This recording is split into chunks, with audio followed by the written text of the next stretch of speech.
Di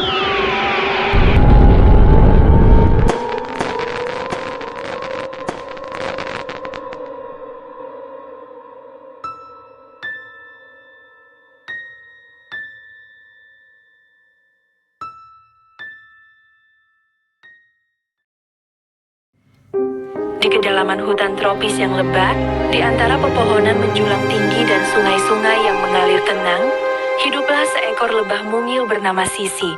Tubuhnya berwarna kuning keemasan, berkilauan di bawah sinar matahari yang menembus dedaunan. Sisi terkenal di antara penghuni hutan karena kecepatan terbangnya yang luar biasa. Dia bisa melesat dari satu bunga ke bunga lain dengan kecepatan kilat, meninggalkan jejak cahaya kuning keemasan di udara.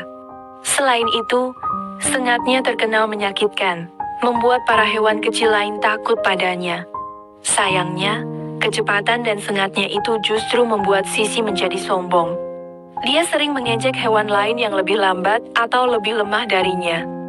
Suatu hari, Sisi terbang menuju sebuah kebun bunga yang bermekaran indah. Bunga-bunga berwarna-warni memenuhi hamparan tanah. Semerbak harumnya memenuhi udara. Di tengah-tengah hamparan bunga itu, Sisi melihat seekor kupu-kupu berwarna kuning cerah, terbang dengan anggun namun lambat. Kupu-kupu itu bernama Sari. "Lihatlah, Sari!" ejek Sisi, terbang mengelilingi Sari dengan cepat. "Terbangmu lambat sekali, seperti siput." Sari tidak menghiraukan ejekan Sisi. Dia terus terbang dengan tenang, menghisap nektar dari bunga-bunga dengan lembut. Sisi semakin kesal.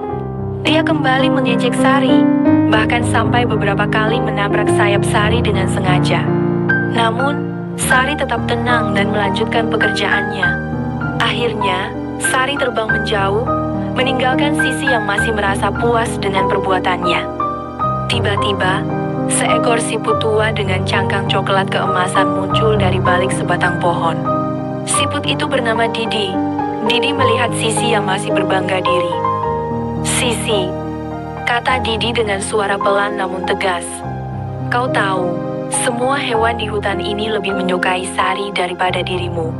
Sisi tercengang. Dia tidak pernah menyangka hal itu. "Sari mungkin terbang lambat," lanjut Didi, "tetapi dia telah melalui proses yang panjang dan melelahkan untuk menjadi kupu-kupu yang cantik. Dia memulai hidupnya sebagai ulat kecil, rapuh, dan mudah diinjak. Dia harus berjuang untuk bertahan hidup, menghadapi bahaya dari predator, dan menghabiskan waktu berbulan-bulan untuk membentuk kepompongnya, sebelum akhirnya menjadi kupu-kupu yang indah. Kau, Sisi, hidup nyaman di sarangmu. Kau dirawat dan diberi makan oleh ibumu. Kau tidak pernah mengalami perjuangan seperti Sari." Kata-kata Didi menusuk hati Sisi. Dia terdiam, merenungkan semua yang telah dikatakan Didi. Untuk pertama kalinya, Sisi menyadari kesombongannya dan betapa menyakitkan ejekannya terhadap Sari. Rasa sesal memenuhi hatinya.